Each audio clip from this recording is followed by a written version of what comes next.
Assalamualaikum warahmatullahi wabarakatuh. Salam sejahtera untuk kita semua. Salam guru penggerak yang luar biasa. Saya Dian Ekawati MPD, calon guru penggerak Angkatan 4 Kabupaten Ogan Komering Ulu Timur, Provinsi Sumatera Selatan. Saat ini saya didampingi oleh fasilitator yang sangat luar biasa, Bapak Pariaman Saragi, STMSI, dan pengajar praktik Ibu Jumiatun, SPD. Aksi nyata 1.4, pengimbasan pemikiran Ki Hajar Dewantara dan budaya positif.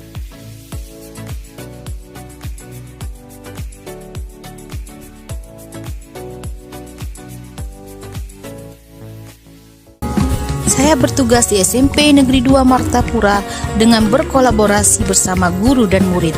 Inilah sekolah kami di mana kami bersama-sama melakukan kegiatan pendidikan untuk memajukan perubahan-perubahan kompetensi diri, baik bagi murid dan guru, serta semua pihak yang tergabung di satuan pendidikan, terkhususnya di sekolah SMP Negeri 2 Martapura dan pendidikan Ogan Komering Ulu Timur pada umumnya. Di sekolah SMP Negeri 2 Martapura, sepanjang koridor sekolah kami dihiasi oleh tanaman hias untuk memperindah dan menambah semangat suasana kebersamaan dalam beraktivitas. Di SMP Negeri 2 Martapura, kami memiliki sebuah logo yang berisikan tangkas, di mana merupakan program kami sekolah penggerak. Dengan itu, kami terdidik, apresiatif, normatif, generatif, kreatif, asosiatif, dan society. Di setiap pagi, guru-guru di SMP Negeri 2 Martapura dengan bahagia menyambut kedatangan siswa-siswi yang penuh dengan semangat untuk mengikuti proses kegiatan belajar mengajar di kelas. Dan tentunya, guru selalu memberikan arahan sebagai penerapan pemikiran Ki Hajar Dewantara dan budaya positif kepada siswa, untuk tetap menjaga kerapian, kebersihan, sopan santun, serta tetap prokes, menjaga kestabilan dalam segala proses pendidikan.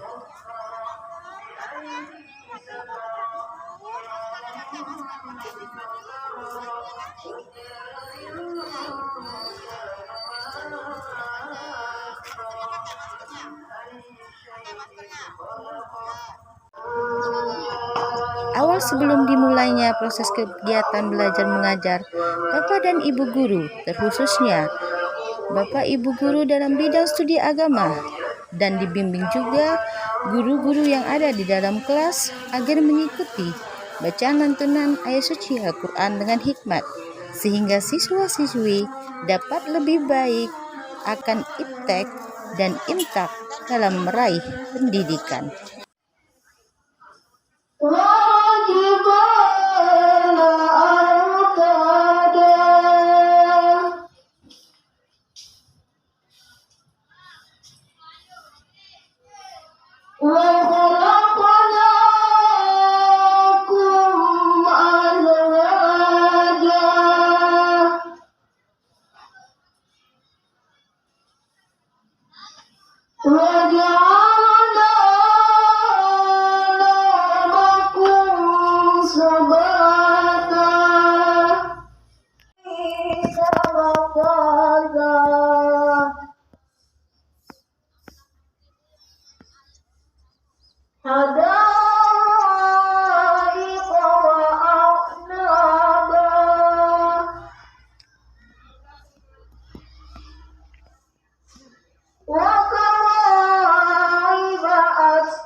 kegiatan sosialisasi pengibasan pemikiran Ki Hajar Dewantara dan budaya positif di SMP Negeri 2 Martapura dengan rekan sejawat.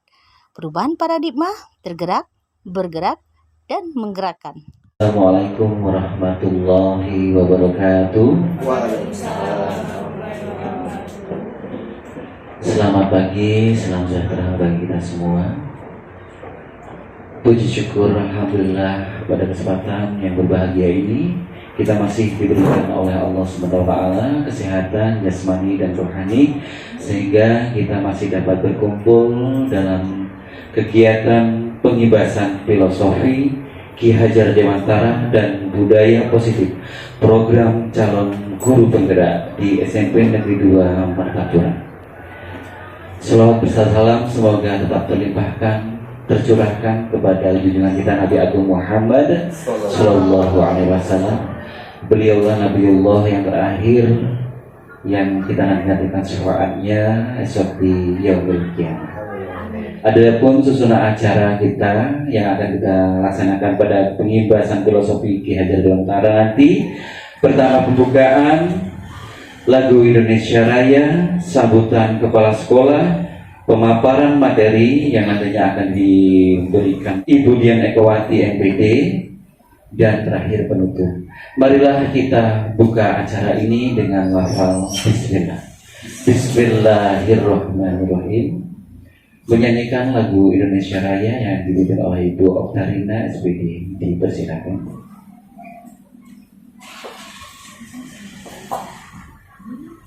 Hadirin dimohon berdiri. Hiduplah Indonesia Raya. Indonesia tanah airku, tanah tumpahnya. Di sanalah aku berdiri, jadi pandu hidupku. Indonesia kebangsaanku, bangsa dan tanah airku. Marilah kita berseru, Indonesia bersatu. Hiduplah tanahku, hiduplah negeriku, bangsaku, rakyatku semuanya. Bangunlah jiwanya, bangunlah badannya untuk Indonesia Raya. Indonesia Raya, merdeka, merdeka, tanahku, negeriku yang ku cinta. Indonesia Raya, merdeka, merdeka, hiduplah Indonesia Raya. Indonesia Raya, merdeka, merdeka, tanahku, negeriku yang ku cinta. Indonesia Raya, merdeka, merdeka, hiduplah Indonesia Raya. Hadirin dimohon duduk kembali. Baik, sambutan kepala sekolah kepada Ibu Maya Susanti MPD dipersilakan. Terima kasih kepada pembawa acara yang telah mempersilahkan waktunya kepada saya. Assalamualaikum warahmatullahi wabarakatuh. Yang saya hormati Bapak Ibu calon guru penggerak, Bapak Ibu guru yang sempat hadir dalam rangka pengibasan calon guru penggerak materi filosofi pendidikan oleh Ki Hajar Dewantara dan budaya positif yang perlu diterapkan di sekolah. Sebelum saya lanjutkan, tak lupa kita sama-sama memanjatkan puja dan puji syukur kita kepada Allah Subhanahu wa Ta'ala yang telah memberikan rahmatnya, hidayahnya kepada kita semua, sehingga kita bisa berkumpul di sini, mendengarkan dan berbagi pengalaman dari teman kita yang kebetulan pada saat ini terpilih menjadi calon guru penggerak. Bapak Ibu, saya harapkan setelah ini nanti apa yang telah disampaikan oleh teman-teman kita ini bisa kita laksanakan, bisa kita terapkan di sekolah kita yang kita banggakan ini. Yakinlah Bapak Ibu ya, kalau sekolah kita bagus, yang untungnya itu bukan cuma saya, tetapi Bapak Ibu sekalian. Kita bersyukur sekolah kita ditetapkan menjadi sekolah penggerak, didukung pula oleh teman kita, ada yang lulus menjadi calon guru penggerak, sehingga program kerja dari sekolah penggerak itu bisa sejalan dengan program kerja dari teman-teman kita ini. Nah, jadi ada yang sekolah lain itu yang sekolah penggerak tetapi tidak ada guru penggerak di sekolahnya. Nah, kalau di sekolah kita ini lengkap. Kita sudah ditetapkan sebagai sekolah penggerak, ada juga calon guru penggerak. Nah, jadi apa yang diharapkan oleh Pak Menteri itu insya Allah bisa dicapai. Yang lain, merdeka belajar itu bukan berarti merdeka dalam tanda kutip Bapak Ibu ya, bukan berarti kita harus semenang-menang, tidak. Tetapi merdeka belajar yang sesungguhnya itu adalah bagaimana ya kita mengimplementasikan kepada siswa kita cara mengajar kita di kelas sehingga siswa menjadi senang ya, tanpa beban, siswa tidak tertekan. Nah, itu tadi yang dinamakan dengan merdeka belajar. Nah, nantinya materi tentang merdeka belajar ini nanti akan disampaikan oleh teman-teman kita ini. Seperti apa sih filosofi Ki Hajar Dewantara yang berhubungan dengan merdeka belajar? Atau bagaimana budaya-budaya positif yang harus kita terapkan, harus kita laksanakan sehingga apa yang sudah kita programkan dapat berjalan dengan semestinya. Sekali lagi terima kasih kepada Bapak Ibu calon guru penggerak yang mau berbagi kepada kami.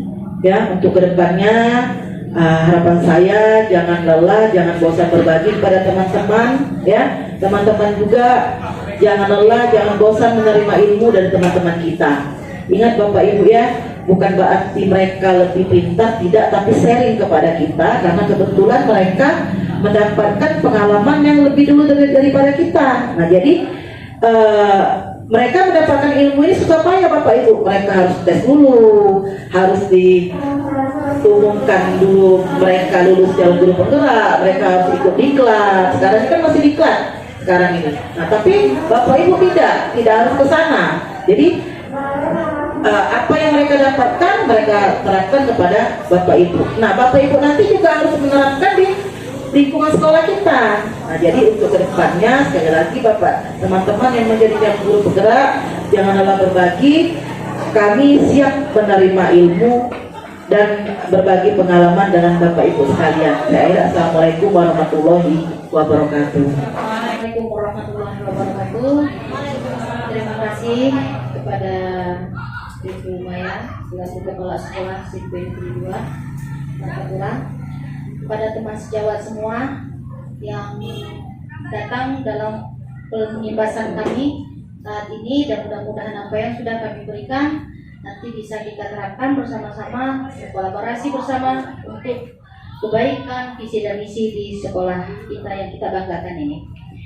Saat ini saya Dian Ekawati MPD sebagai CGP yang akan mensosialisasikan filosofi pemikiran Ki Hajar Dewantara dengan budaya positif.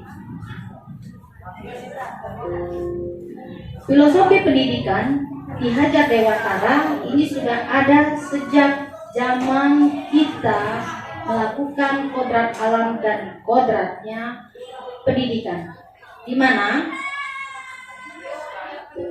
pendidikan azas Ki Hajar Dewantara. Ki Hajar Dewantara ini membedakan kata dari pendidikan dan pengajaran. Di dalamnya memahami arti dan tujuan pendidikan yang berdasarkan Ki Hajar Dewantara itu sendiri. Di dalam pengajaran itu ada yang dinamakan dengan otherwise. Otherwise itu adalah suatu bagian dari suatu pendidikan. Ya, pengajaran itu merupakan suatu proses dari pendidikan tersebut. Di dalam Ki Hajar Dewantara terdapat dasar pendidikan, yaitu Ki Hajar Dewantara menjelaskan adanya tujuan pendidikan, yaitu menuntut segala kodrat yang ada pada anak-anak agar mereka dapat mencapai keselamatan, kebahagiaan yang setinggi-tingginya. Ya, artinya di sinilah yang dinamakan kebahagiaan dan keselamatan setinggi-tingginya, artinya peran kita yang dikatakan merdeka belajar. Nah, saat ini itu yang akan kita terapkan di dalam pengimplementasian di program pengajaran kita. Ya, bagaimana ya kita meningkatkan minat belajar siswa dengan adanya merdeka belajar. Jadi kita mengetahui ya apa yang akan mereka inginkan di dalam mereka berproses. Seperti itu. Kita masuk ke dalam dunia mereka. Jadi mereka yang tadinya kertas kosong itu akan menjadi sebuah warna-warna di dalamnya. Warna-warna itu apa? Yang itu yang dinamakan ilmu-ilmu yang Bapak Ibu berikan. Tapi penerapannya yang akan kita bedakan. Penerapannya, paradigmanya yang akan kita bedakan. Di mana kita menerapkan profil belajar Pancasila itu berdasarkan pemikiran Ki Hajar Dewantara yang berisikan merdeka belajar. Itulah tupoksi pendidikan kita saat ini, Bapak Ibu.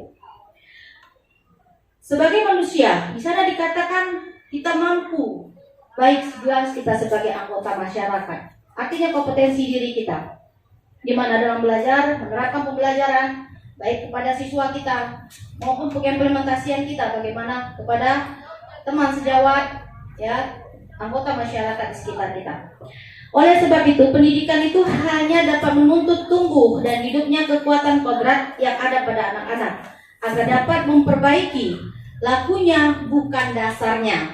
Seperti itu. Jadi intinya kita memperbaiki, merenovasi ya sikap dan karakter pendidikan kita, sikap dan karakter murid kita, sikap dan karakter pendidikan di dalam kelas pada saat proses pembelajaran.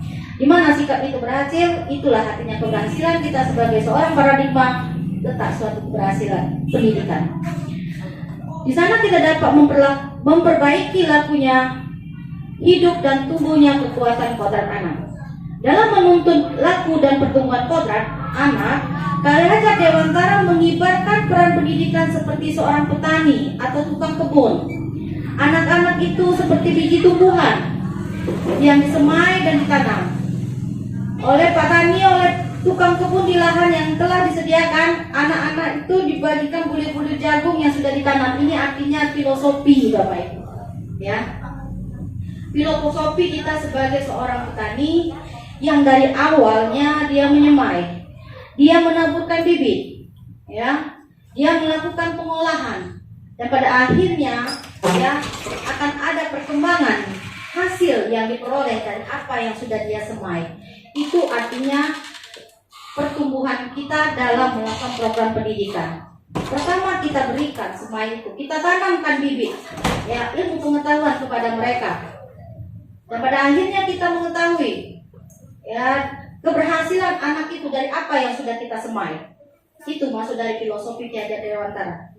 Jadi ibaratkan seorang petani yang dari awal dia dengan bibitnya dia bisa, berarti kita seorang pendidik juga kita ada bibit. Bibit kita adalah seorang murid. Murid itu yang akan kita cetak menjadi generasi yang maju dan lebih maju lagi ke masa yang akan datang. Selanjutnya, Ki Hajar Dewantara membedakan kata pendidikan. Mengingat para pendidik untuk tetap terbuka, namun tetap waspada terhadap perubahan-perubahan yang terjadi. Waspadalah, carilah orang-barang yang bermanfaat untuk kita, yang dapat menambah kekayaan kita dalam hal kultural dan batin. Jangan hanya meniru, hendaknya barang tersebut diraraskan dengan dahulu. Ki Hajar Dewantara menggunakan barang-barang sebagai simbol dari yang tersedia, hal-hal yang kita dapat tiru. Namun selalu menjadi pertimbangan bahwa Indonesia juga memiliki potensi kultural yang dapat dijadikan sebagai sumber belajar. Itu juga merupakan suatu filosofi, artinya kita memanfaatkan generasi kita itu, mencetak generasi kita itu menjadi hal yang lebih baik lagi, yang memiliki sumber daya guna, sumber jual beli bagi yang ada dalam diri mereka. Nah, disitulah tugas kita sebagai seorang guru. Jika seorang guru yang memiliki potensi sebagai bahasa Inggris, so bagaimana untuk mencetak dia agar dia bisa memiliki kemampuan berbahasa Inggris dengan baik. Seorang guru yang memiliki kompetensi menari, bagaimana dia bisa mengetahui tentang trik-trik dalam menari. Di situ kita memanfaatkan mereka agar mereka kelak bisa nantinya memberikan hasil dari pengetahuan yang mereka dapatkan itu untuk masa depan mereka yang lebih baik lagi. Ia mendirikan Indis Pakis pada tahun 1912 yang bertujuan mencapai Indonesia merdeka. Akibat kritiknya pada pemerintah Belanda dalam tulisan Seandainya Aku Seorang Belanda, Ki Hajar diasingkan ke Pulau Bangka. Daus Dekker dan Cipto Mangunkusumo membela sahabat, sehingga akhirnya tiga serangkai ini diasingkan bersama-sama ke negeri Belanda. Masa pengasingan di Belanda dimanfaatkan Ki Hajar untuk mendalami dunia pendidikan dan pengajaran. Pada tahun 1919, Yogyakarta. Sejak saat itu, Suwardi Suryadiningrat memakai nama Ki Hajar Dewantara. Anak-anak dari semua kalangan, baik minat maupun rakyat biasa, bisa bersekolah di taman siswa. Perguruan ini memiliki semboyan Ing Ngarso Sungtulodo, Ing Madyo Mangunkaso, Tuturi Handayani. Artinya, di depan memberi contoh, di tengah membangun semangat, dan di belakang memberi dorongan. Prinsip ini berlaku untuk semua pamor atau guru dan murid di taman siswa. Setelah Indonesia merdeka, Presiden Soekarno mengangkat Ki Hajar sebagai Menteri Pendidikan pertama. Semboyan Tuturi Handayani pun hingga kini tetap dipakai dalam dunia pendidikan Indonesia. Videonya tak kepanjangan. Jadi gitu, Ki Hajar Dewantara itu adalah bukan aki-aki kejawen. Dia aktivis jenius yang sangat concern soal pendidikan pada masanya. Nah, di video ini gue akan bahas 3 hal dari filosofi pendidikan Ki Hajar Dewantara yang menurut gue penting banget buat diketahui semua makhluk di negara ini. Asik. Dan 3 yang mau gue jelasin ini bukanlah Triloka alias Tuturi Handayani dan kawan-kawan tadi ya. Karena 3 itu harusnya fokusnya bukan di murid, tapi di guru. Gimana cara mereka mendidik murid di kelas. Gue mau bahas pemikiran dia yang lebih inti lagi. Dan ini biasanya sayangnya nih, gak pernah diajarin di sekolah. Nah, penasaran? Oke. Hal pertama yang mau gue bahas adalah mulai dari hal paling dasar. Tujuan pendidikan. Coba deh, menurut lo, tujuan pendidikan itu apa sih? Bikin pintar? Atau bikin dapat nilai bagus? Atau biar dapat ijazah terus bisa kerja? Menurut Ki Hajar, poinnya tuh ada 2. 1, selamat raganya. 2, bahagia jiwanya. That's all. Selamat dan bahagia. Survive and happy. Dan sebetulnya kalau dipikir-pikir, itu kan yang kita cari dalam hidup. Ingin membahagiakan orang tuanya. Tidak ada anak yang ingin melihat orang tuanya sedih. Tapi yaitu Ki Hajar Dewantara menjelaskan adanya tujuan pendidikan, yaitu menuntut segala kodrat yang ada pada anak-anak agar mereka dapat mencapai keselamatan, kebahagiaan yang setinggi-tingginya. Ya, artinya disinilah yang dinamakan kebahagiaan dan keselamatan setinggi-tingginya, artinya peran kita yang dikatakan merdeka belajar.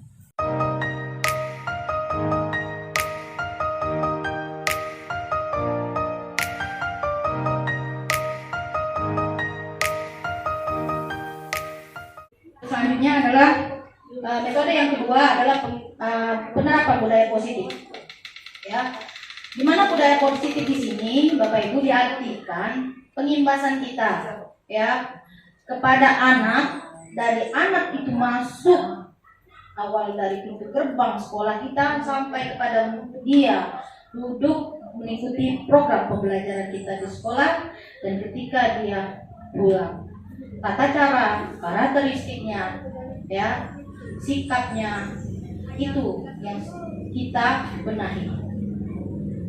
Budi pekerti adalah salah satu tonggak dari budaya positif di karakter siswa kita dalam kita menerapkan profil pelajar Pancasila dan Merdeka Belajar. Menurut Ki Hajar Dewantara, budi pekerti atau watak atau karakter itu merupakan perpaduan antara gerak pikiran, perasaan, dan kehendak. Ya, budi pekerti juga dapat diartikan sebagai perpaduan antara cipta kognitif, karsa afektif, sehingga menciptakan karya psikomotor. Sedih merupakan perpaduan harmonis antara cipta dan karsa, demikian pula dengan rasa bahagia. Nah, disinilah Bapak Ibu, ya, arti kita mengimplementasikan budi pekerti, yaitu watak dan karakter. Setiap anak memiliki watak yang berbeda. Setiap anak memiliki karakter yang berbeda. Disitulah tupoksi kita dalam menyelami anak. Bagaimana kita mengetahui si karakter anak saat itu pada saat dia merasa memang welcome, ya, to our study, ketika dia memang tidak merasa cannot do it well, ya, itu. Jadi saat itu kita harus mengetahui, menyelami apa masalah mereka. Nah, itulah bentuk dari wahana budaya positif. Tidak semua anak yang bisa kita kategorikan, ya, bahwa dia murung, dia tidak bisa bersosialisasi, itu dikatakan dia tidak memiliki grade, ya, grade yang high, grade yang tinggi, tidak. Mungkin kita harus menyelami faktor apa yang meliputi dia bisa terjadi seperti itu. Kelanjutan dari Ki Hajar Dewantara melanjutkan, ini adalah suatu keluarga menjadikan tempat utama dan yang paling utama. Jadi sekolah ini, Bapak Ibu, adalah keluarga kedua bagi siswa kita. Keluarga kedua dia. Bapak Ibu adalah orang kedua dari mereka. Di mana mereka ingin memberikan kelakusunya, memberikan keinginannya, yang tidak tahu menjadi tahu, yang tidak bisa menjadi bisa. Ya. Yang tadinya dia tidak ingin menceritakan, dia ingin menceritakan karena kepercayaan welcome dia kepada kita, Bapak Ibu. Melatih pendidikan sosial dan karakter bagi seorang anak. Keluarga merupakan tempat bersemainya pendidikan yang sempurna bagi anak untuk melatih kecerdasan budi pekerti, perkembangan watak individual. Keluarga juga menjadi ruang untuk mempersiapkan hidup anak dalam bermasyarakat dibanding dengan pusat pendidikan lainnya. Ya, makanya orang mengatakan keluarga adalah harta yang tak terhingga. Ya, seperti itu filosofinya. Artinya kalau kita adalah keluarga kedua bagi dia, artinya kita ini adalah orang-orang yang sangat berarti dan bermanfaat bagi anak-anak peserta didik kita. Alam keluarga menjadi ruang bagi anak untuk mendapatkan teladan, tuntutan, pengajaran, dan orang tua. Keluarga juga dapat menjadi tempat untuk berinteraksi sosial antara kakak dan adik, sehingga kemandirian dapat tercipta karena anak-anak saling belajar antar satu dengan yang lainnya, menyelesaikan permasalahan satu dengan lainnya dengan yang mereka hadapi. Peran orang tua sebagai guru, penuntun, dan pemberi teladan menjadi sangat penting dalam pertumbuhan karakter bagi anak. Nah, jadi yang kita kembangkan ini adalah karakter. Jadi budaya positif ini fokusnya kepada karakter perkembangan siswa didik kita. Ki Hajar Dewantara hendak mengingatkan pendidikan bahwa pendidikan anak sejatinya memiliki kodrat diri dengan selalu berhubungan dengan kodrat zaman. Nah, ini kita harus perhatikan karena perkembangan anak itu akan kolaborasinya kepada kodrat zaman. Bila melihat dari kodrat zaman ini, pendidikan global menekankan pada kemampuan anak untuk memiliki keterampilan di abad 2001 Dengan memiliki kekuatan anak Indonesia sesungguhnya, Ki Hajar Dewantara mengingatkan juga bahwa pengaruh dari luar itu harus tetap kita filter. Nah, jadi mereka pun akan membawa pengaruh dari luar. Pengaruh itulah yang harus kita filter, bagaimana mereka menggunakan media sosial dengan baik, mengambil informasi-informasi di media sosial itu dengan baik, mana yang positif bagi perkembangan karakter mereka. Pengaruh dari luar tetap harus disaring dengan tetap mengutamakan kearifan lokal budaya Indonesia. Oleh sebab itu, irama yang dimasukkan oleh Ki Hajar Dewantara itu adalah muatan atau konten pendidik pengetahuan yang diadopsi sejatinya tidak bertentangan dengan nilai-nilai kemanusiaan. Ki Hajar Dewantara menegaskan juga bahwa didiklah anak-anak itu dengan cara yang sesuai dengan tuntutan dan zamannya sendiri. Nah, jadi kita kalau sekarang ini kita lihat era globalisasi ini ya, dengan zaman kita memang mungkin beda. Kalau kita dulu tidak mengenal yang adanya teknologi atau bagaimana, sekarang anak super dupernya mengenal ilmu teknologi dengan berbagai macam aplikasinya. Disitulah tugas kita untuk menyaring dan memfilter ilmu pengetahuannya agar mereka bisa memanfaatkannya ke hal-hal yang positif, baik dalam diri mereka maupun pengimplementasian mereka untuk masa depan. Jadi kalau di kelas ini Bapak Ibu adalah keyakinan kelas. Ya, salah satunya adalah keyakinan kelas. Setiap tindakan atau perilaku yang kita lakukan di dalam kelas itu dapat menentukan terciptanya sebuah lingkungan yang positif. Nah, jadi perilaku warga kelas sesama teman sekelas itu menjadi suatu kebiasaan bagi mereka. Jadi mereka harus berkolaborasi dengan baik. Pada akhirnya membentuk sebuah budaya positif. Untuk terbentuknya budaya positif perlu diciptakan dan disepakati keyakinan-keyakinan, prinsip-prinsip dasar bersama para warga kelas. Nah, keyakinan itu sebagaimana? Banyak keyakinan yang harus kita buat pada siswa kita. Dari dia awal masuk dalam kelas, berpakaian yang rapi, mengucap salam, bersopan santun yang baik. Nah, itu sebenarnya itu merupakan suatu keyakinan yang kesepakatan yang akan ada di sana. Berdisiplin dalam belajar, berkolaborasi dengan baik, menjaga ketertiban kelas, menjaga kebersihan kelas. Nah, kesepakatan kelas yang kita buat itu yang akan kita kolaborasikan bersama-sama sesama murid di dalam kelas di sana. Di situ kita menerapkan kepada mereka bagaimana mereka menjaga kolaborasi itu dengan sebaik-baiknya. Baiklah Bapak Ibu, nah sekarang kita akan melanjutkan ya di poin restitusi. Nah, poin inilah yang dinamakan sebagai pendekatan kita, di mana poin restitusi itu sendiri seperti yang sudah saya jelaskan itu terdapat 5 posisi kontrolnya. Ya, di sini saya mengambil pendapat dari Dine Goshen, ya, di mana restitusi school discipline itu mengukakan sebagai guru itu perlu meninjau kembali penerapan disiplin di dalam ruang-ruang kelas kita selama ini. Nah, jadi itulah nanti penerapan disiplin yang perlu kita terapkan kepada siswa kita di ruang kelas itu juga akan termasuk di dalam bagian keyakinan kelas. Apakah itu bisa bekerja secara efektif? Itu akan efektif jika poin dalam 5 posisi kontrol yang akan kita terapkan di kelas itu berhubungan dengan keyakinan kelas yang akan kita implementasikan kepada siswa. 5 ke posisi kontrolnya itu, Bapak Ibu, ini ada yang namanya dengan penghukum. Ya, penghukum bukan berarti kita menghukum siswa. Ada 5, yaitu 1 penghukum. Seorang penghukum bisa menggunakan hukuman fisik maupun verbal. Orang-orang yang menjalankan posisi penghukum itu senantiasa mengatakan bahwa sekolah memerlukan sistem atau alat yang dapat lebih menekan murid-murid dalam posisi pembelajaran kita. Guru kita sebagai seorang pendidik itu apa yang harus kita terapkan dalam posisi penghukum ini, yaitu kita memberikan bahasa yang lugas kepada anak yang bisa memberikan mereka mengerti dengan apa yang kita arahkan. Seperti patuhi aturan saya, ya, kamu selalu saja salah dan harus bertindak yang lebih baik lagi. Seperti itu Bapak Ibu. Jadi dengan pembahasan yang sederhana bisa memberikan motivasi ke siswa lebih baik lagi. Yang kedua adalah membuat orang merasa bersalah.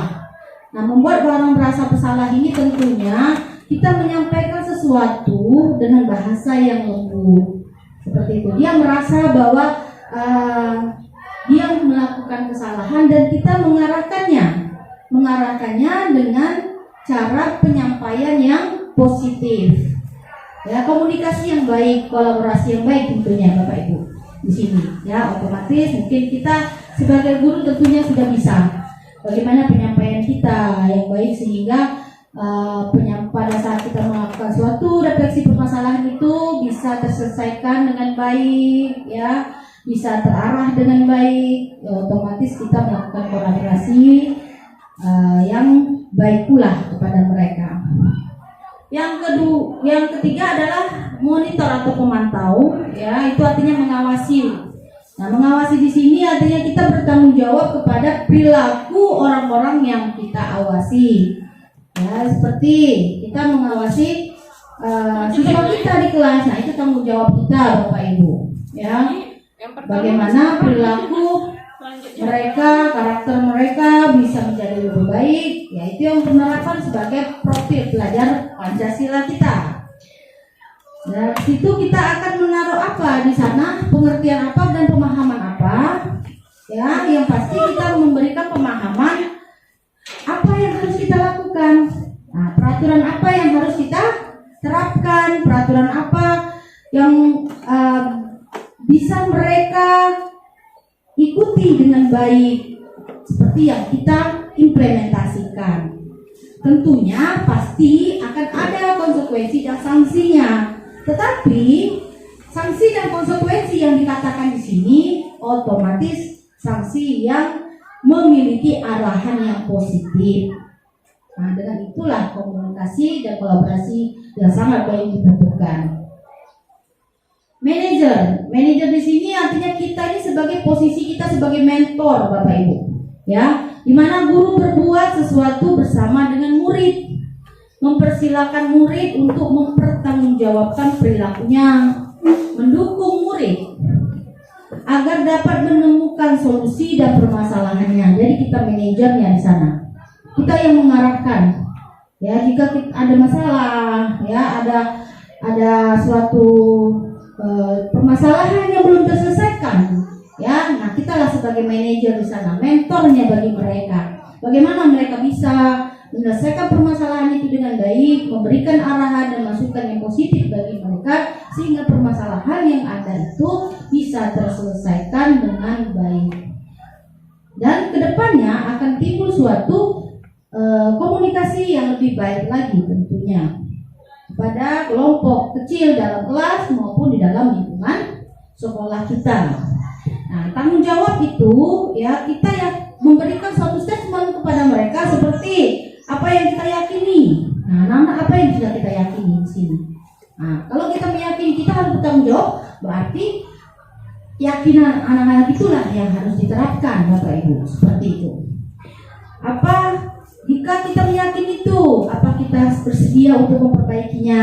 Nah, itu. Jadi maksudnya kalau seandainya keyakinan seperti tanggung jawab tadi tidak terlaksanakan dengan baik, nah, kita memberikan solusi. Artinya mereka harus mempertanggungjawabkan dan berusaha untuk memperbaikinya lebih baik lagi dengan berbagai macam cara yang positif. Dan mentor sebagai manajer itulah arahan yang bisa kita berikan kepada mereka, ya.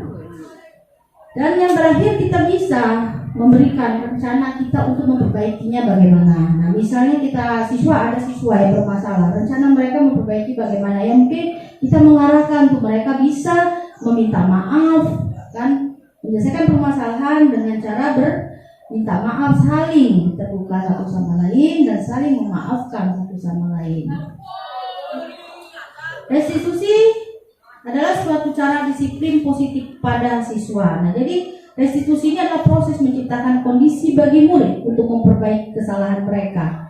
Jadi mereka bisa kembali kepada kelompok mereka bisa kembali dengan karakter itu yang lebih kuat lagi. Ya, jadi mereka yang tadinya tidak tahu menjadi tahu, mereka yang tadinya tidak baik menjadi baik, mereka yang tadinya tidak memiliki karakter yang kita inginkan mereka menjadi ada karakter sesuai dengan profil pelajar Pancasila kita. Tentunya dalam penerapan itu kita tetap menerapkan yang namanya proses pengimplementasian Merdeka Belajar. Restitusi juga suatu proses kolaboratif yang mengajarkan murid untuk mencari solusi ya untuk masalahnya. Nah, tadi dengan adanya 5 posisi kontrol yang sudah saya paparkan tadi Bapak Ibu. Dan untuk membantu murid itu juga mereka orang seperti apa yang mereka inginkan, terus bagaimana cara mereka memperlakukan orang lain. Tentunya manajer yang saya sebutkan tadi itulah adalah suatu mentor di dalam penyelesaian masalahnya. Yang pada akhirnya intinya mereka dapat menyelesaikan permasalahan itu dengan sebaik-baiknya. Restitusi membantu murid menjadi lebih memiliki tujuan, disiplin positif, dan memulihkan dirinya setelah berbuat salah. Ya, seperti yang saya katakan tadi, ya mereka mengetahui kesalahan mereka mengetahui apa yang mereka sudah lakukan, sehingga pada akhirnya temulah titik penyelesaiannya, yaitu untuk saling berkomunikasi lagi dengan baik, untuk saling memaafkan satu sama lain, sehingga kolaborasi kedepannya nantinya baik di kelas maupun di lingkungan kelas luar itu terjadi lebih baik lagi. Dan selanjutnya itu ada penekanan Bapak Ibu di sini, yaitu bagaimana kita berperilaku untuk menyenangkan orang lain atau menghindari ketidaknyamanan. Nah ini Bapak Ibu ya, di sini kita menekankan kepada perilaku itu yang dinamakan kita adalah Merdeka Belajar dan pengembangan karakter siswa. Karakter itu yang dinamakan dalam 6 poin ya profil pelajar Pancasila, di mana di sana ada beriman kepada Tuhan Yang Maha Esa, dan berhalal mulia, mandiri, berpikir kritis, ya ada beraneka global, gotong royong, dan kreatif. Nah itu ya Bapak Ibu. Melalui restitusi, ketika murid berbuat salah, guru akan menanggapi dengan cara yang memungkinkan murid untuk melakukan evaluasi internal ya tentang apa yang dapat mereka lakukan untuk memperbaiki kesalahan mereka dan mendapatkan kembali harga dirinya. Nah, maksudnya di sini mereka bersama-sama saling bisa merangkul satu sama lain, bisa berkolaborasi yang baik satu sama lain lagi, seperti tanpa ada selisih ya. Dimana sekarang kita kalau suara bergerak itu ada namanya perundungan, itu artinya sudah bebas ya dari yang namanya tindakan-tindakan siswa yang kriminalitas ya, tindakan siswa yang tidak baik, itu termasuk dalam pengembangan karakter sekolah kita ya. Makanya kita katakan juga di sini adalah sekolah penggerak, kita sudah melakukan perundungan. Nah itulah salah satu statement kita ya, poin kita di dalam melakukan gerakan karakter peserta didik kita. Salah mereka itu dapat kembali kepada perbuatan dari yang mereka salahkan itu ya. Jadi kita di sini bisa menguntungkan korban, maksudnya itu korban di sana ya sebagai korban yang bermasalah itu senang hatinya seperti itu ya, bahwa permasalahan ini sudah selesai Bapak Ibu ya, sudah kita arahkan dengan baik. Jadi ke depan ya baik di dalam lingkungan sekolah maupun di luar lingkungan sekolah ya, siswa kita bisa belajar, mereka bisa belajar dengan tenang, bisa belajar dengan nyaman, mereka tentunya kan seperti itu, sehingga proses belajar mengajar baik melihat di dalam kelas maupun di luar lingkungan sekolah ya, maupun di dalam lingkungan sekolah itu sendiri, dia merasa nyaman tanpa ada ketakutan, tanpa ada ketekanan dari pihak manapun. Jadi rasa kebersamaan ya, rasa dia memiliki bahwa sekolah adalah rumah kedua bagi dia, guru adalah orang tua kedua bagi dia, teman-teman ini adalah saudara kedua bagi dia, itu menimbulkan nyaman kepada dia dalam dia melakukan proses belajar mengajar, proses belajar ya di kelas, dan bersilaturahmi, berkolaborasi di lingkungan sekolah. Ada peluang luar biasa bagi murid untuk bertumbuh ketika mereka melakukan kesalahan. Bukankah pada hakikatnya begitulah cara kita belajar? Murid perlu bertanggung jawab atas perilakunya. Nah, restitusi ini bukan untuk menebus kesalahan, namun untuk belajar dari kesalahan. Nah, jadi itu intinya di sana, Bapak Ibu, bukan kita menebus kesalahan, tapi belajar dari suatu kesalahan. Nah, jadi ketika mereka ada masalah atau kesalahan, seperti saya ulangi tadi, yaitu mereka memahami, oh berarti saya bersalah dan saya melaksanakan, diarahkan oleh guru, bapak dan ibu, tentunya sebagai orang tua keduanya di sini, supaya bisa, ya, baik yang korban siswa kita atau yang melakukan itu bisa mengetahui bagaimana cara mereka menyelesaikan permasalahannya dengan baik dan terarah atas bimbingan kita semua, Bapak Ibu. Di sini maka dikatakan ada restitusi memperbaiki hubungan. Nah, dengan adanya dia belajar dari kesalahan, tentunya dia akan memperbaiki hubungan, ya, memperbaiki hubungan dan memperkuatkannya. Restitusi membantu murid-murid dalam hal mereka ingin menjadi orang seperti apa dan bagaimana mereka ingin diperlakukan. Seperti itu, Bapak Ibu. Restitusi proses refleksi dan pemulihan. Proses ini menciptakan kondisi yang aman bagi murid kita, ya, untuk menjadi jujur pada diri mereka sendiri dan mengevaluasi dampak dan tindakan mereka pada orang lain. Nah, ketika proses pemulihan dan evaluasi ini telah selesai, Bapak Ibu, mereka akan mulai berpikir. Nah, setelah proses yang panjang kita lakukan kepada mereka, proses restitusi yang kita lakukan kepada mereka itu sudah selesai, nah maka mereka bisa lebih berpikir apa yang harus mereka lakukan, kan seperti itu.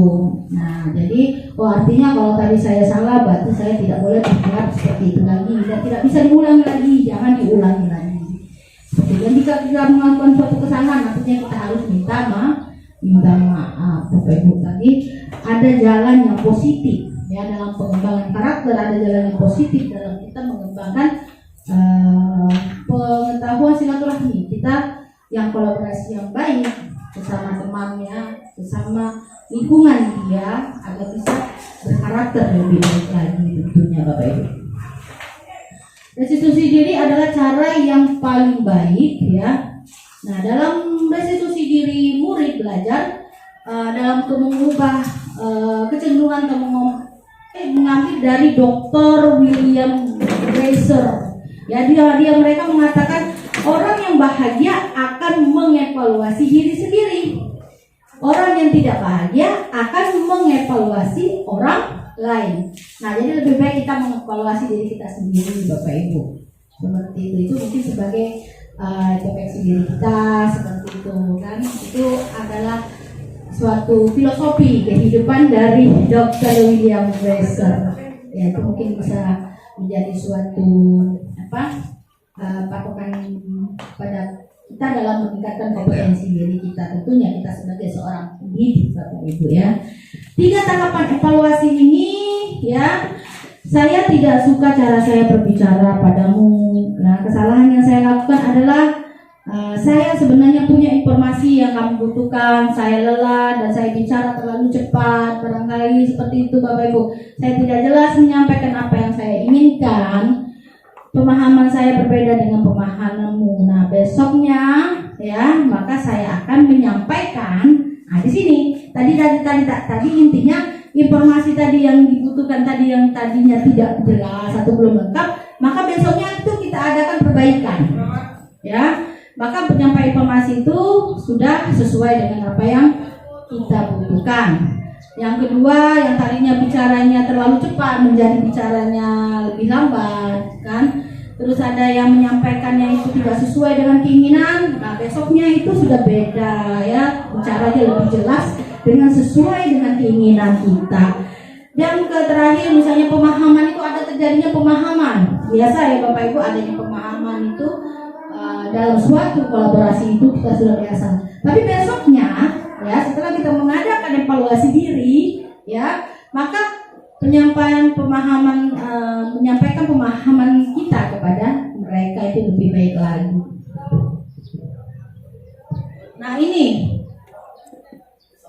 Nah ini yang dinamakan bentuk restitusi Bapak Ibu. Ini yang dinamakan segitiga restitusi. Ya, di mana segitiga ini tadi? Yang pertama ada validasi tindakan yang salah, menstabilkan identitas, menanyakan keyakinan kelas. Nah, inilah tahapan dari segitiga restitusi. Ya, nah, pada tahapnya yang sudah saya jelaskan dari awal, validasi tindakan yang salah, menstabilkan identitas. Jadi kita di sini tadinya bertanya, ya, dia bagaimana kabarnya, dari kelas mana anak itu, siswa kita, ya, murid kita itu, terus gimana latar belakangnya, bagaimana dia kesehariannya, ya, di kelas maupun interaksinya sesama temannya, sehingga kita masuk pada tahapan yang kedua, di mana tahapan ini adalah tindakannya yang salah. Kita bertanya kepada siswa kita, murid kita itu, gitu ya, mengingatkan dia dengan baik tentunya, ya, dengan baik dan arahan yang baik, ya. Kita mengingatkan dia di sini apa, ya, permasalahan yang sudah terjadi. Apa yang sudah dia lakukan, kan seperti itu. Ingatkah dia kalau kemarin misalnya sudah melakukan kesalahan apa, kan seperti itu. Sehingga dia akan terbuka mengungkapkan suatu permasalahan yang dia hadapi, ya, yang dia sudah lakukan, seperti itu. Jadi kita melakukan pendekatannya, approach kita tentunya, ya, kepada siswa kita itu dengan baik lagi. Nah, terus setelah adanya permasalahan ini, ya, nah, jadi tentunya, ya, dari menstabilitasi identitas, di mana kita pasti melakukan satu kesalahan tadi, terus kita bilang bahwa kamu itu bukan satu-satunya yang pernah melakukan itu. Jadi supaya dia itu tidak merasa bahwa terpojokan, bahwa dialah yang paling salah, seperti itu, ya. Nah, dengan validasi yang tindakan yang salah, kita menentukan alasan apa yang dia lakukan tadi, terus cara yang efektif yang kita butuhkan. Tindakan yang terakhir, setelah semuanya itu selesai, kita tahu dari masalah itu yang ada, kita membuat keyakinan kelas. Nah, kita buat sini keyakinan kelas apa yang kita sepakati. Di sana mungkin kita harus saling menghormati, ya. Kita harus saling berkolaborasi dengan baik, bertanggung jawab, disiplin waktu, seperti itu, menjaga sopan santun, ya, dalam kelas misalnya menyelesaikan tugas dengan baik. Nah, yang pasti menjaga karakter dengan baik, ya, dalam KBM. Tentunya keyakinan kelas yang kita buat itu adalah keyakinan kelas yang sangat mendukung sekali kolaborasi mereka baik dalam pembelajaran maupun karakter mereka di dalam kelas. Nah, jadi sehingga di sini kita akan tanamkan, nah, kamu ini menjadi orang seperti apa, nah, seperti itu, kan. Jadi kalau dia menjadi yang bertanggung jawab, dia menjadi orang yang kreatif, dia menjadi orang yang gotong royong, nah, itu kita bisa masukkan ke dalam keyakinan kelas. Nah, jadi inilah Bapak Ibu kesimpulan dari keyakinan segitiga restitusi keyakinan kelas, ya, yang mungkin selama ini sudah kita lakukan, dan ini mungkin lebih bermanfaat lagi bagi Bapak Ibu ke depan untuk penerapannya di dalam proses pembelajaran, belajar dan mengajarnya. Nah, mungkin dari sini ada yang ingin Bapak Ibu pertanyakan sebagai refleksi kita hari ini, bahwa apa yang sudah kita pelajari adalah dari pemahaman Ki Hajar Dewantara, budaya positif, beberapa poin yang ada di dalam sana, dan di dalamnya pada akhirnya kita memasuki dalam segitiga restitusi. Nah, itu mungkin ada yang ingin Bapak Ibu pertanyakan kembali untuk mendukung dari hasil kolaborasi kita hari ini. Saya persilakan. Bapak Ibu guru yang kita banggakan pada pengibasan kali ini filosofi Ki Hajar Dewantara di materi budaya positif yang sudah dipaparkan oleh Mbak Dian Ekawati, SPD FPD. Adapun yang mau bertanya dipersilakan. Oke, baik, Bapak Ibu Adriana dipersilakan. Baiklah, saya ingin bertanya, tidak banyak, cuma satu Bu ya. Pertanyaan dari saya, perkenalkan Ibu Oktarina. Pertanyaan saya, dalam pembuatan keyakinan kelas yang seperti Ibu jelaskan tadi, bisa Ibu menjelaskan bagaimana standarisasi pembuatan kelas tersebut? Itu saja, terima kasih. Assalamualaikum warahmatullahi wabarakatuh. Pertanyaan yang sangat otomatis sekali, yaitu tentang keyakinan kelas. Memang pada dasarnya fokus awal kita dalam melakukan suatu proses pembelajaran itu adalah keyakinan kelas, Ibu. Ya, nah standarisasi kita di keyakinan kelas itu kita melihat kolaborasi sesama siswa kita dalam kelas. Yang pasti kita di sana tujuan fungsi kita adalah menerapkan disiplin, menerapkan karakter mereka yang baik. Jadi dari awal mereka masuk, kita sudah memberikan keyakinan tepat waktu. Kita sudah memberikan keyakinan disiplin waktu. Kita sudah memberikan keyakinan kepada kelas kita untuk berkolaborasi supaya sopan santun yang baik, berpakaian yang baik. Nah itu pun kita bisa memberikan berbagai macam poin sesuai dengan jenjangnya. Jadi mungkin kalau di jenjang kelas 7 itu kan tadi saya bilang kan lower ya. Jadi mungkin untuk keyakinan kelasnya kita berikan sebatas mereka menjalankannya dengan baik. Jadi mulai dari mereka bisa bertutur kata sopan santun, disiplin waktu, berpakaian yang sopan, menjaga kebersihan kelas itu sama-sama, kan seperti itu. Berkolaborasinya juga mereka sudah paham kalau berkelompok oh begini artinya, kan seperti itu, bisa saling berpikir bersama teman. Nah tapi kalau sudah masuk ke jenjang yang lebih tinggi, otomatis kan pematiknya juga lebih, pemahaman mereka itu juga lebih sangat bisa katakan lebih tinggi cara nalar mereka berpikir. Nah, kalau yang tadi lower tadi kita harus disiplin waktu gitu kan. Nah, berarti yang sudah tingkat menengah ini mereka udah tahu kalau disiplin waktu itu seperti ini. Nah, jadi untuk disiplin waktu kalau mereka di sana pematiknya mereka sudah bisa berkolaborasi. Misalnya kalau kolaborasi kalian kolaborasi harus baik-baik, jangan ribut. Nah, kalau di kelas 7 atau di kelas SD.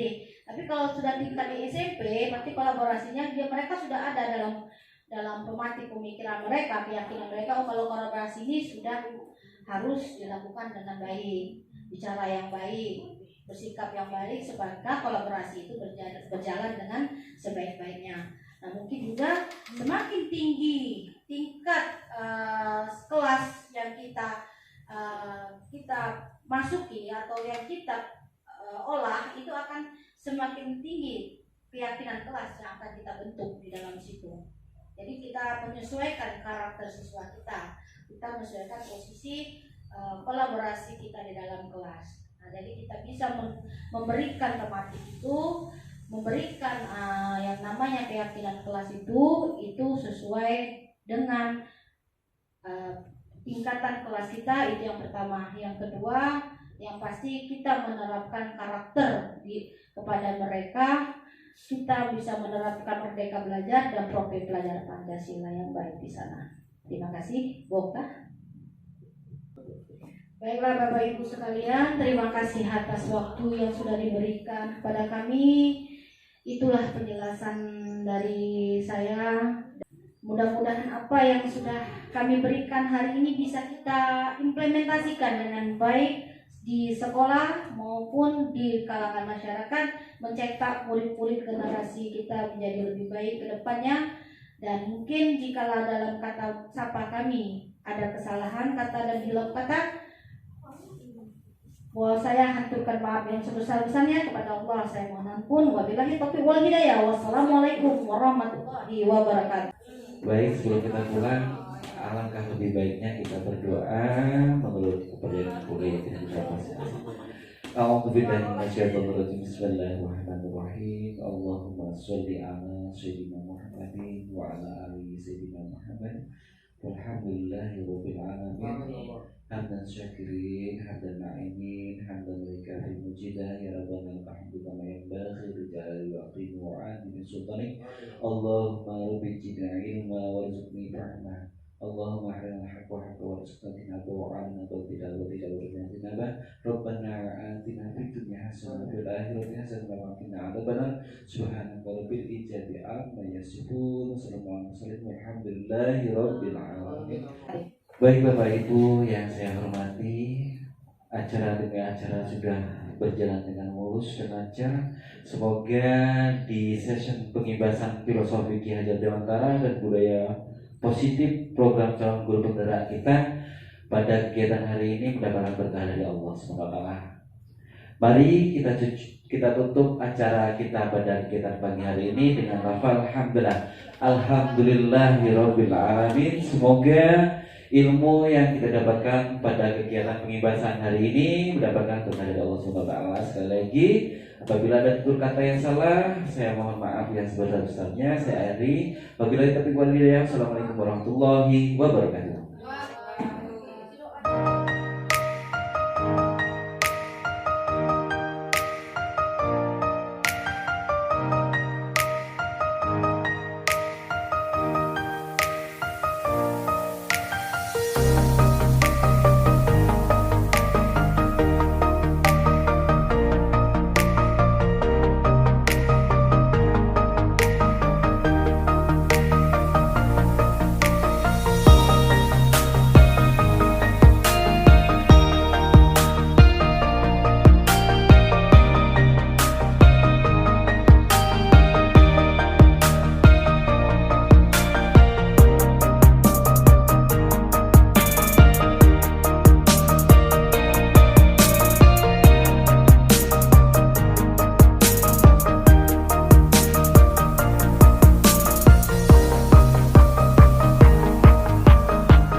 Testimoni Guru. Assalamualaikum warahmatullahi wabarakatuh. Perkenalkan, saya Syahriah Diana, salah satu guru di SMP Negeri 2 Martapura yang merupakan rekan kerja dari Madam Dian Ekawati. Menurut saya, Madam Dian Ekawati itu merupakan salah satu panutan di SMP ini. Madam Dian juga terkenal sebagai seorang yang kritis, aktif, inovatif, kreatif, dan Madam Dian ini mengajak siswanya untuk berpartisipasi aktif dalam kegiatan sekolah dan berprestasi dalam bidang akademik maupun non-akademik. Dalam pembelajarannya pun Madam Dian ini mengutamakan pembelajaran yang merdeka belajar dan menggunakan pembelajaran yang bervariasi seperti menggunakan aplikasi belajar Edmodo, PowerPoint, Google Form, games, dan diskusi yang meningkatkan motivasi dan keaktifan siswa. Madam Dian juga mengajak kami, rekan-rekan guru, untuk menggunakan pembelajaran yang berdasarkan pada filosofi Ki Hajar Dewantara. Itulah seorang Madam Dian Ekawati yang kami kenal di SMP Negeri 2 Martapura ini. Sekian, terima kasih. Wassalamualaikum warahmatullahi wabarakatuh. Assalamualaikum warahmatullahi wabarakatuh. Perkenalkan, saya Theodora Gracelita, salah satu guru SMP Negeri 2 Martapura. Di sini saya akan membahas mengenai budaya positif yang dibimbing oleh Ibu Dian Ekawati, MPD beserta guru-guru lainnya, yang mana dengan adanya budaya positif ini menciptakan suasana yang nyaman, kekeluargaan, dan saling peduli. Sesama teman dan rekan sejawat terbina dengan baik. Nah, dan juga di mana di sekolah kami ini adanya kolaborasi dengan Ibu Dian Ekawati MPD, saya sebagai guru sangat melihat sudah adanya perubahan, baik itu rasa kepedulian, rasa disiplin positif, dan adanya posisi kontrol guru dalam kebutuhan dasar manusia, keyakinan kelas, dan kami pun diberikan pemahaman bagaimana segitiga restitusi dalam konsep budaya positif. di mana kami berpihak kepada di sini kami berpihak kepada murid. Lalu di sekolah kami pun sudah adanya proses anti perundungan, sehingga konsep budaya positif ini sangat terdukung adanya anti perundungan, yang mana itu ialah suatu bentuk untuk mencegah adanya perundungan-perundungan yang ada di sekolah kami. Kami juga telah melaksanakan Truth Day, yaitu hari pencegahan anti perundungan, yang mana itu ada 30 agen perubahan yang siap merubah sekolah kami agar membantu sekolah kami agar tidak terjadi adanya perundungan-perundungan di sekolah. Baik, itu saja yang saya ingin sampaikan. Sangat terbantu dengan bimbingan budaya positif yang diberikan Ibu Dian Ekawati, MPD. Terima kasih, sangat membantu. Wassalamualaikum warahmatullahi wabarakatuh. Assalamualaikum warahmatullahi wabarakatuh. Perkenalkan, saya Dana Permata Ayu. Saya merupakan guru di SMP Negeri 2 Martapura dan merupakan salah satu rekan kerja dari Ibu Dian MPD. Menurut saya, Ibu Dian merupakan guru yang aktif, inovatif, dan kreatif. Ketika di SMP diadakan pelatihan, biasanya Ibu Dian yang menjadi coach atau pelatih untuk sesama guru. Misal seperti pelatihan in-house training yang terkait dengan pembelajaran yang menggunakan teknologi, serta pelaksanaan proses pembelajaran yang menarik menggunakan games-games, LCD, dan laptop, dan lain-lain. Begitulah menurut saya Ibu Dian Ekawati MPD di SMP Negeri 2 ini. Terima kasih. Sekian. Wassalamualaikum warahmatullahi wabarakatuh. Testimoni siswa. Assalamualaikum warahmatullahi wabarakatuh. Perkenalkan, nama saya Anissa Alfiani. Saya dari kelas 94. Saya siswa dari SMP Negeri 2 Martapura. Saya sangat senang karena Ibu Dian Ekawati mengajar saat IM tidak memarahi saya. Walau saya sudah salah bersikap karena teman-teman saya di kelas, bersama Ibu Dian Ekawati saya diberikan arahan dan motivasi untuk menjadi lebih baik dalam pembelajaran di kelas maupun di sekolahan. Saya senang belajar dengan Madam Dian. Terima kasih Madam Dian Ekawati, bimbingannya membuat saya semakin semangat belajar. Assalamualaikum warahmatullahi wabarakatuh. Perkenalkan, nama saya Puspamia Ramadhani. Saya dari kelas 78. Saya siswa dari SMP Negeri 2 Martapura. Menurut saya, pembelajaran di SMP sangat menyenangkan. Saat belajar, guru mengajar dengan kreatif menggunakan laptop, PowerPoint, dan LCD, sehingga kami belajar sesuai dengan kemampuan dan bakat kami. Terima kasih kepada guru yang sudah mengajar dengan kreatif dan inovatif. Wassalamualaikum warahmatullahi wabarakatuh. Gimana belajarnya, Nak? Senang, Bu. Kami telah termotivasi oleh Madam Dian karena dia telah membimbing kami dan memberi semangat untuk giat belajar. Terima kasih, Madam Dian. Inilah aksi nyata saya. Atas segala support, perhatian, dan motivasi dari segenap pihak terkait, saya haturkan terima kasih dan maaf jika ada salah kata dalam penyampaian. Thanks for your attention. Wassalamualaikum warahmatullahi wabarakatuh. Dan salam guru penggerak.